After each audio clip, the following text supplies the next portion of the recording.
Do you suck at DFS? Are you somewhat good at DFS? You think you're a little bit good at DFS? Maybe you're a pro at DFS. This video is probably for you.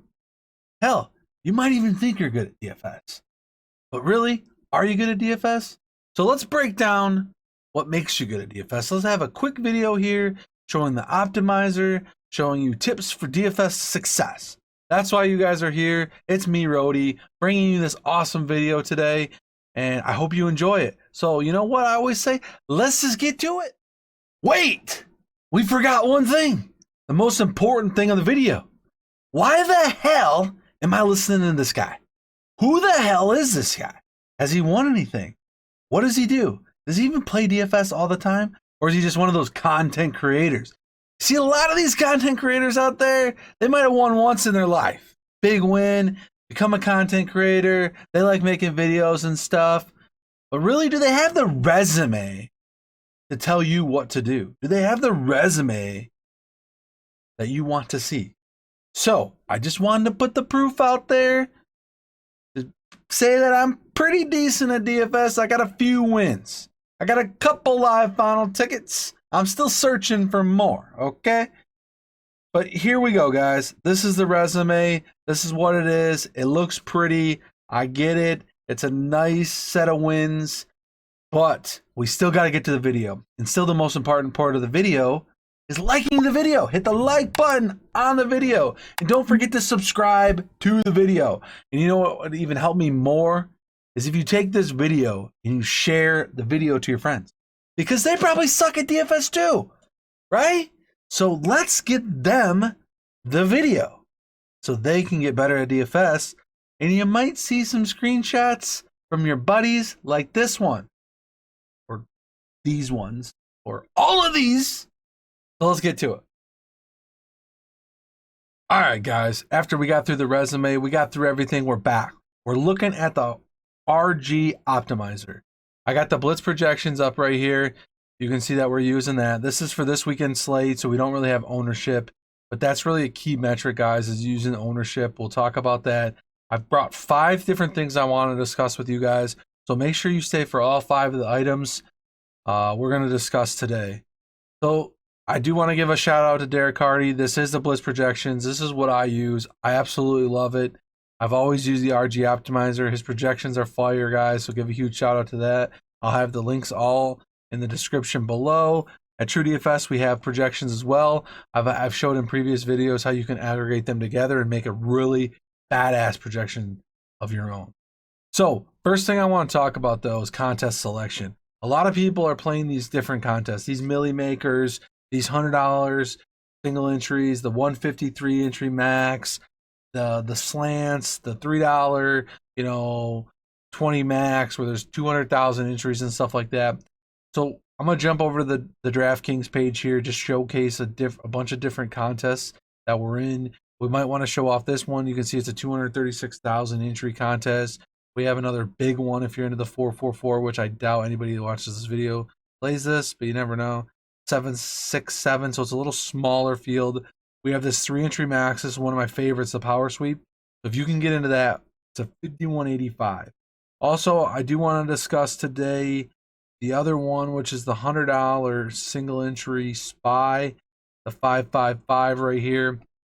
These are contests that I like to target, guys. These 3 entries, the single entries, the little bit higher dollar stuff that you want to get into. This is a really nice gold glove, or not the gold glove, but the game changer. I don't know if they'll have it this week because they got the 444. Yeah, no game changer.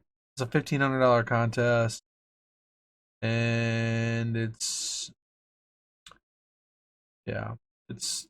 just a nice single entry contest, actually. So all right, sorry about that. And boom. Oh yeah, they do have it. This game changers, 212 entries. We're not gonna look at that one, but let's go back to last week's slate. So we want to discuss last week's slate. So here's the Millie Maker, big time Millie Maker, 255. So I'm gonna show you guys in an optimizer how to build stacks, how to do that real quick. It's gonna be a quick video, but I want to get contest selection down. When you're building these lineups, you gotta make sure you're looking at these. We're gonna talk stack. Look at this. This has to be absolutely perfect lineup to win the Millie. 255. You got to hit every spot. You got to have all of this put together well. You got to stack with Prescott, Schultz. That's a skinny stack. Just literally a QB to tight end stack. You got a run back of DJ Moore, which was very good play. Deebo Samuel is a good play. But you got different with Barkley and Patterson. I mean, these guys are lower owned, so you can see that some of these lower owned stacks. And surprisingly, Prescott was way under owned compared to what everyone talks this game up, right? Montgomery was chalky. He was going against the Lions. 5,800, really good price tag. Buffalo defense has been absolutely tearing it up. I don't know why that's not locked and loaded. But this is what a big lineup looks like to win. And then in second place, this guy actually didn't have much correlation, really. I mean, he didn't have anything hardly except a skinny stack. This guy had a little bit more. Heineke to McLaurin. You got the run back of Court Patterson, which is the low-owned piece we're talking about. So that's a nice little run back. You got Derrick Henry and Corey Davis, which was actually, if you're playing this game, which a lot of people were on Derrick Henry, it wasn't bad to run it back with a receiver that's going to be throwing the ball. If Henry's going off, usually the other team's passing to play catch-up. So that's what we want. So when you're building lineups, guys, you want to make sure you're going to have to get some low-owned guys to get in this lineup, in the Millie Maker, but you also got to hit all your guys. So next I want to talk about the 3-entry max of 150. You can see that you don't have to score as much here. You know, Darnold stacked to Moore, Moore was a lot chalky, but he did really well. And you don't have to get perfect. We got a snowflake in this one. We just need a decent score to win.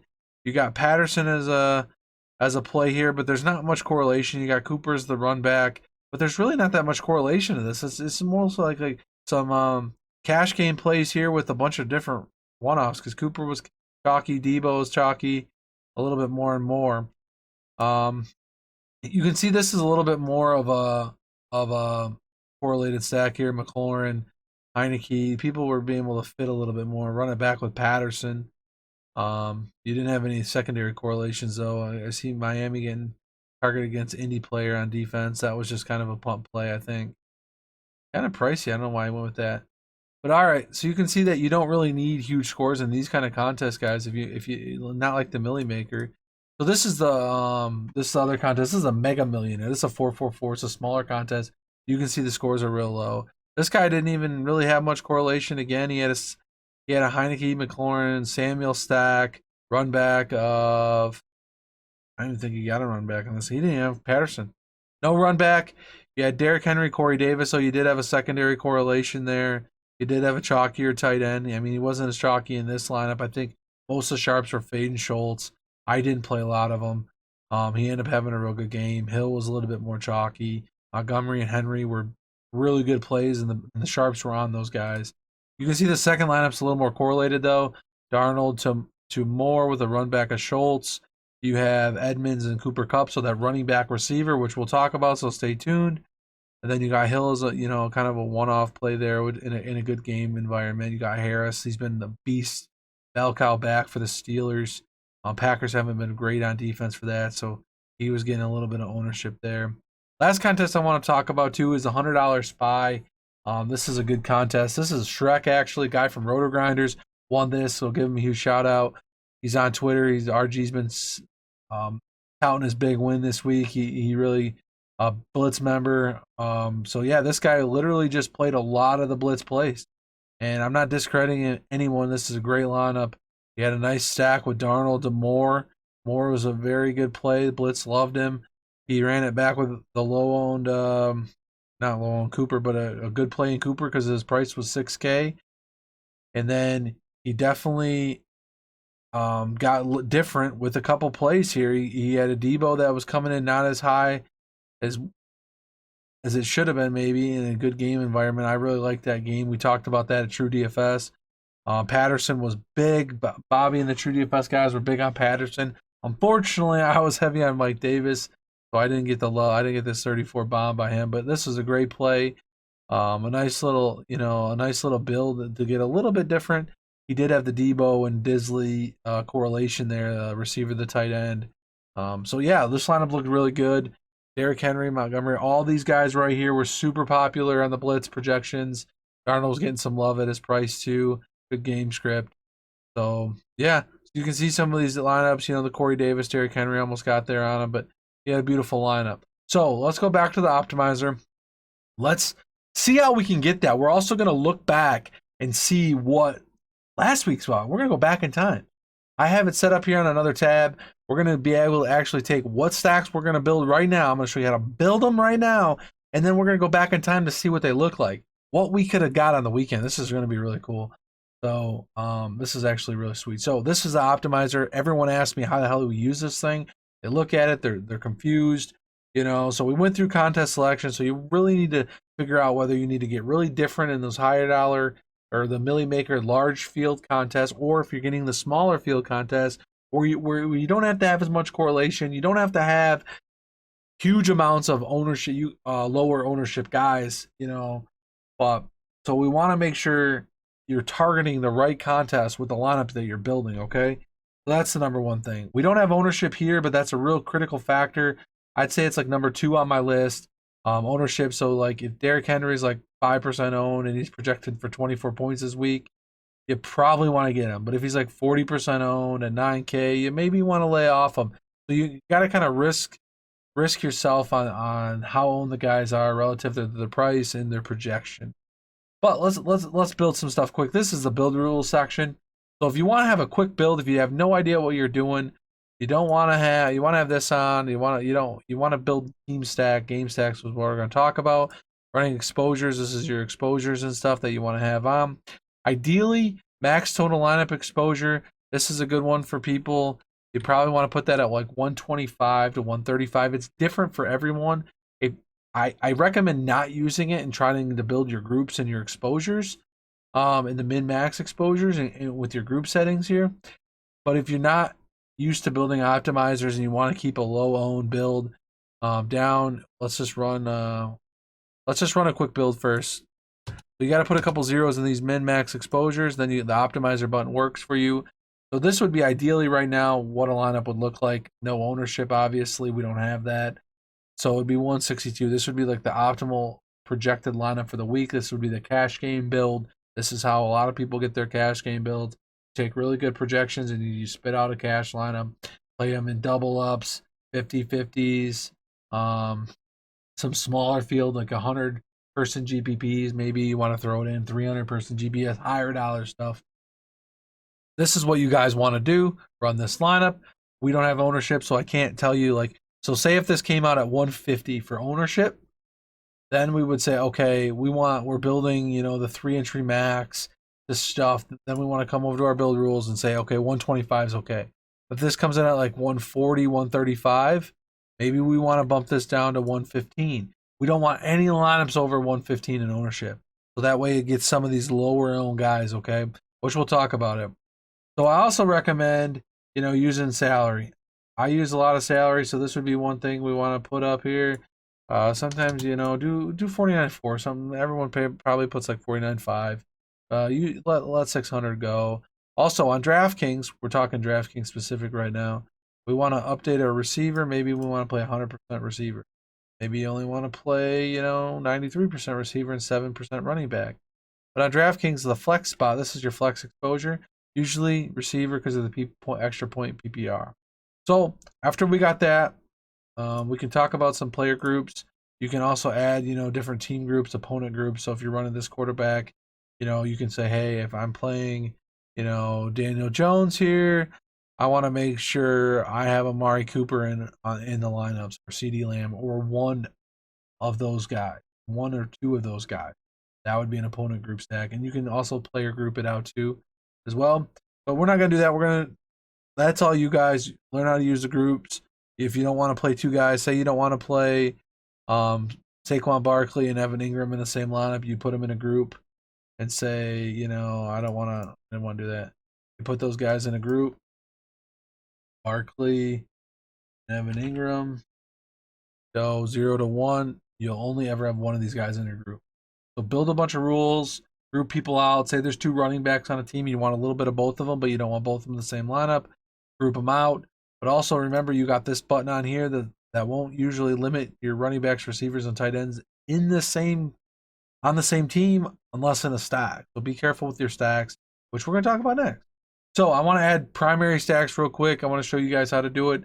If you don't really know what you're doing, QB, 2 pass catchers, receiver, tight end, and then run it back with a running back, receiver, or tight end. I like to do that.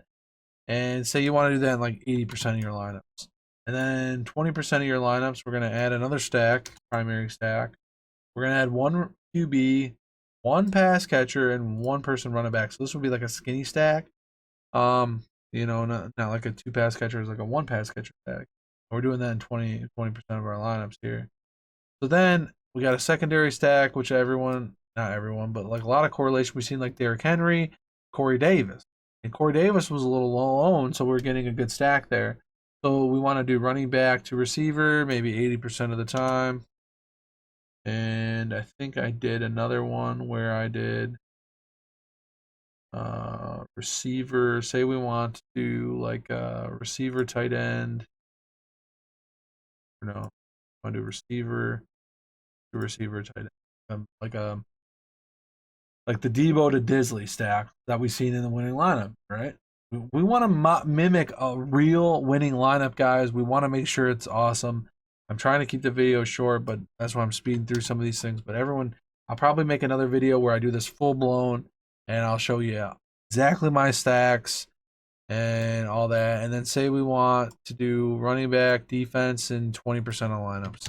So we're leaving a third. We don't want to over correlate our lineups, guys. Correlation is key. So we talked about ownership, we talked about game selection, and now we're talking about correlation and stacks, right? So like a big one this weekend would have been like that Cordell Patterson running back to Terry McLaurin in that same game, right? That was a huge one. Terry McLaurin did well. Patterson was going off. You got the run back on the other side. So that's the kind of correlation we want to see, okay? So after we built this, right, this would be what our stacks would look like. We would have our player pool here, and then we'd be able to run how many lineups you want to build, like 50 or whatever, you know, we can build 50. And we got our cash lineup here, and we should be able to build. We got our receiver exposure. We got our lineup. This ain't going to matter because we don't have any ownership in there right now. We got our price salary set. We got everything we want. We even made a group, which you guys should have more groups than that. And then we can run it. But I actually want to go back in time and show you guys a sweet thing. So I've already done this for you guys already. I want to look at this build here. This would be a build, like a big build without like any rules put in, right? This would be like, hey, this is actual from the weekend. This is 247. So what I did was I took your stacks that we just talked about, your stacks that we just made, that you could make, put in here, or you can change them up. You can select teams that you only want to stack. Get crazy. And then I don't have any groups, and I have the rule. The rule receiver 100%. I have the price 49,500. Don't really matter. I don't have any max exposure, but I have all these settings on. And we talk about the lineups. Okay, so we got lineup, right? We got a little bit of correlation here. You know, Gainwell, Fortson, and you know, Seltzer. Now this lineup would be something we could play. Like this lineup, guys, we're not playing Jody. We're not playing Kenneth Gainwell. I mean, he wasn't the Millie Maker. But those are guys we're going to play. I mean, you can X these guys out, and you can go back in time and look at these builds. But some of these guys aren't guys we're going to play. Now, this one we might play Ian Thomas as a get different cheap tight end play with our stack. And that one kind of looks really good. But what I ended up doing is to show you guys, I ended up adding a rule. Custom setting rule where you can, you know, give my lineups at most 0 of receiver, blah, blah, blah, 1% or less. We don't have those weird less than 1% owned guys in our lineup. You know, so it's really cool. We're back in time, right? So now let's look at build 5. Okay, these take a little while to build. That's why I already built it for you. So we're using actual points from last week. We're using the stacks that we just made, guys. And we're looking at actual lineups. So you can see that these ownerships are really low. But using your stacks, you know, Sam Darnold, Robbie Anderson, DJ Moore, run back Dalton Schultz, Dallas guy. You got your Cordell Patterson to Terry McLaurin. This would have gave you a 242 lineup, which would be competing at 85% ownership, which isn't a bad lineup. We talked about Robbie on the shows. We talked about still stacking Sam Darnold, but maybe getting off DJ Moore. But that doesn't, you don't have to get off DJ Moore. Like, he's 20% owned, but you can still play him in a lineup and still have a low ownership and a good score, guys. We're trying to make these good scores. We're trying to utilize our salary, but you got guys that in here are different already, you know. No one's playing this Cordell Patterson, Terry McLaurin stack. Terry McLaurin was one of my biggest owned receivers, guys. Put up 30 points. I didn't have any Cordell Patterson. I had a lot of other duds. I had a lot of Terrence Marshall in this spot here instead of DJ Moore. I did like a Robbie, Terrence Marshall. I had some Tyreek Hill, but it just wasn't in the right lineups.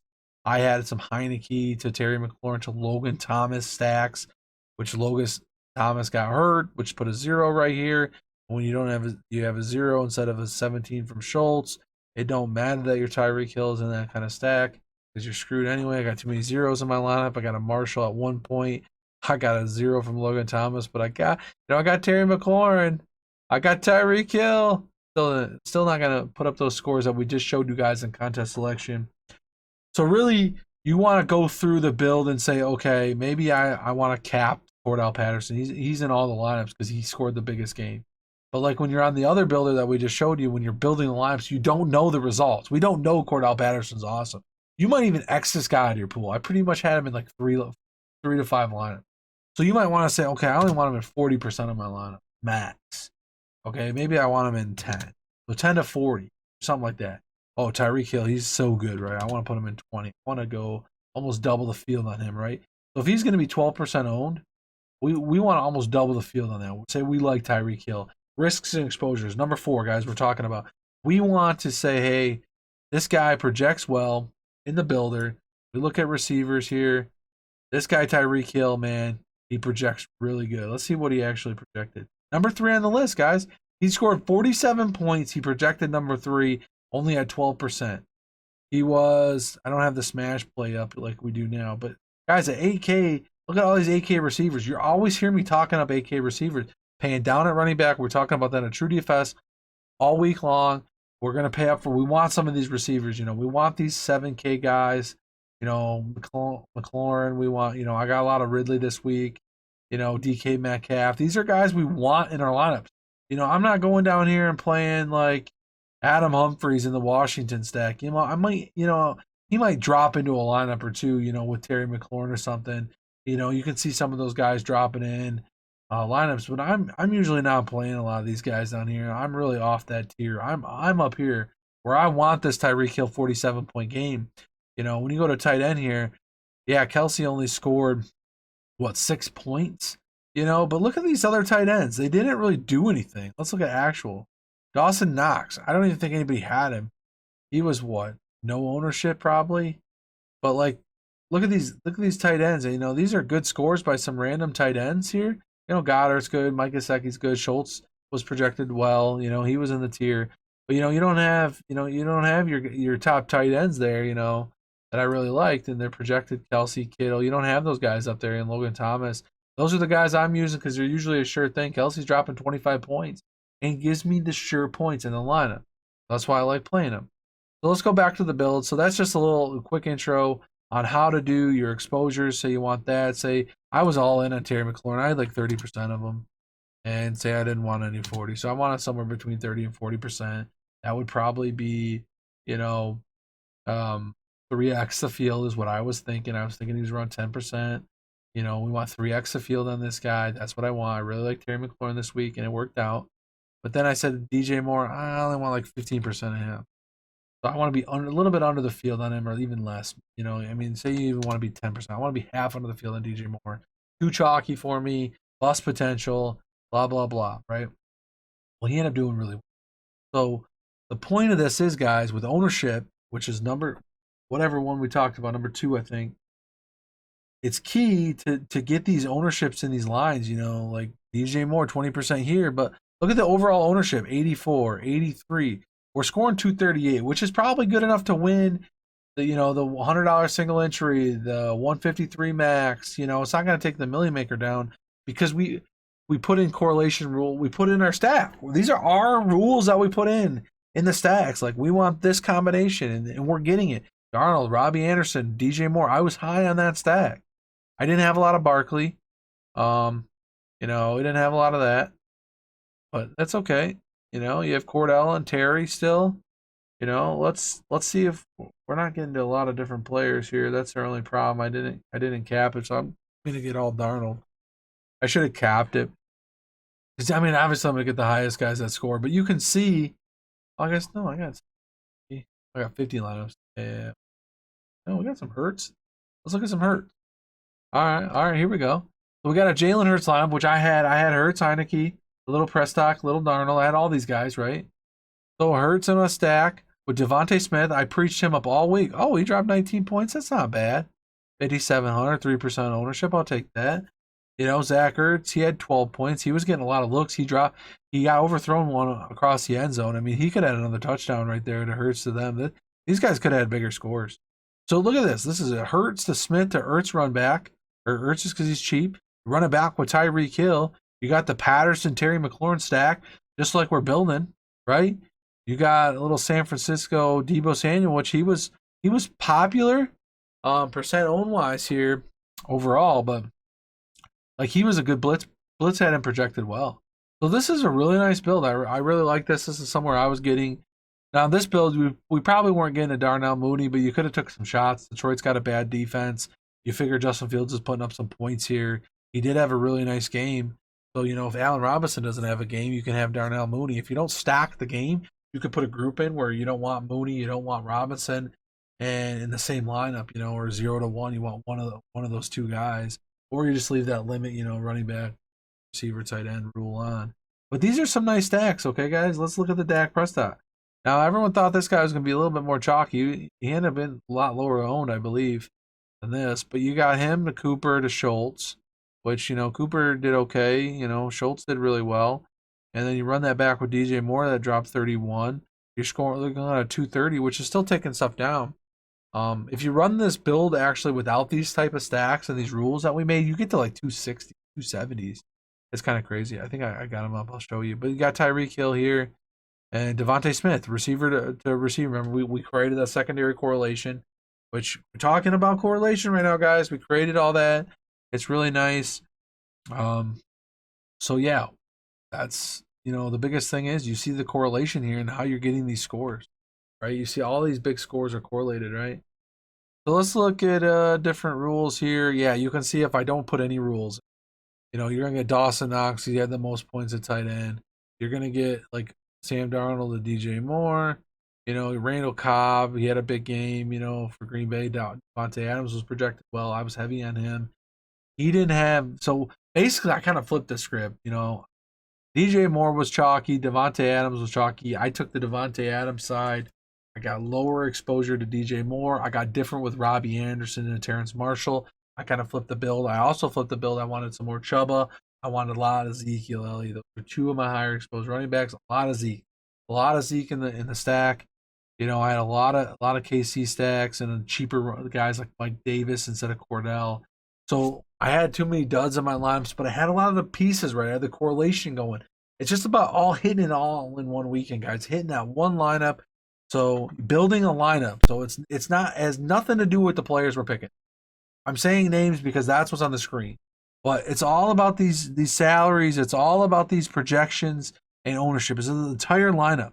We want to target these, like 90 to 120 lineups. Even these 75 lineups where we can score this huge amount of points, guys, and we can win tournaments. Like this would be the optimal lineup, but it has no correlation. But some of these lineups you don't really need correlation. Like Moore was projected well, Debo was projected well. You could have fit Hill in there. He was a great play. Cordell was a good low-owned play.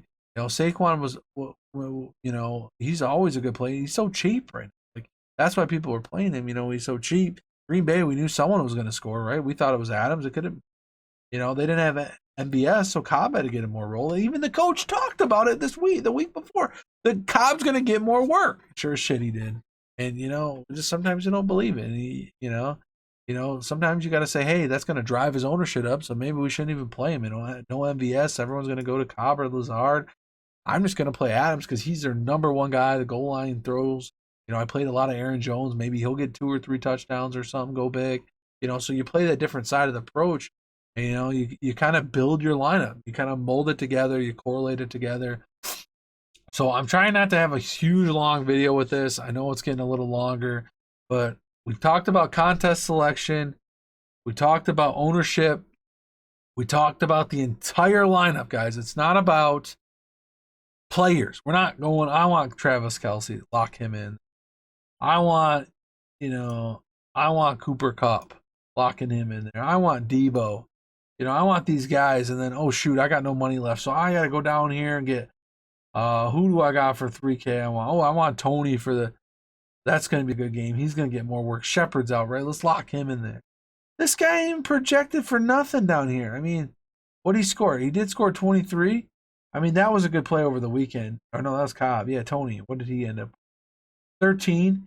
I mean, Sterling was out. I mean, he should get some more work. I don't know what his ownership percentage was. But yeah, Cobb, you know, you could, I want Randall Cobb in there, or Terrence Marshall, you know. Like, I like Terrence Marshall because he's been getting the ball. Obviously, he didn't do very well. He's been getting a lot of looks in that high-powered offense. I figured him or Robbie were going to finally explode. DJ Moore getting on me. So, the time I play DJ Moore next, you know, it's probably going to be Robbie Anderson, 3 touchdown, deep bombs. So, guys, it's about that. And then we talked about correlating with these stacks that we showed. We built these stacks. I showcased them with past data, so we got to look at some of these lineups. Heineke, Dak Prescott, Sam Darnold, Jalen Hurts that won last weekend's builds. You see those guys in the winning lineups. You build these stacks. You take your optimizer and say, hey, I want to play Heineke. I want to play Dak. I want to play Sam Darnold on one of the highest games. All you had to do is put 20% on both those quarterbacks. You were going to get some of those stacks because you told the freaking builder, I want 1 QB with 2 pass catchers. Well, if Darnold's 20% owned, you're going to get that stack. You're probably going to get a lot of more because it's projected. So if you don't really know what you're doing, we talked about capping the build settings, guys. We talked about capping it. We talked about all these different settings.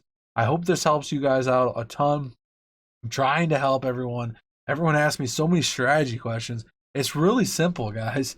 Just building these stacks, and then the last thing we talked about, your risk and exposure, right? So obviously everyone's like, well, how do I know what to play? Well, if you think, you know, you want, this guy projects, you know, really well. Tyreek Hill projects, you know, 21 fantasy points, 3rd best receiver, and his ownership's coming in at like 8%. You say, oh, shoot, maybe I should have like 20 or 30% of them. That's a good projection for 8% ownership, right?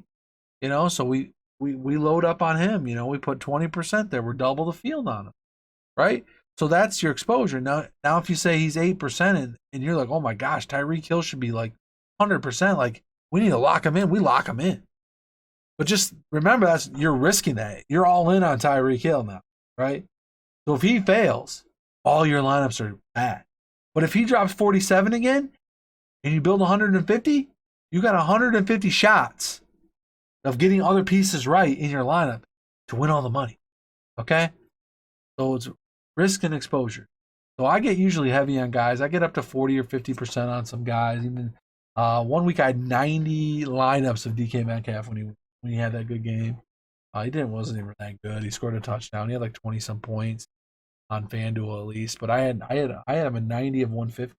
So my exposure was massive to him. If he has a 0, all those lineups just fall right out the wayside, you know. So I've been building good lineups this year, guys. We had 22nd place in the Millie the other day. We were up to 3rd place with like 1 quarter to go. I thought if Higbee was going to keep it going and Justin Jefferson, we might have been able to hang on to a top 3 in the Millie Maker. The $20 one, the one where you almost got to be perfect.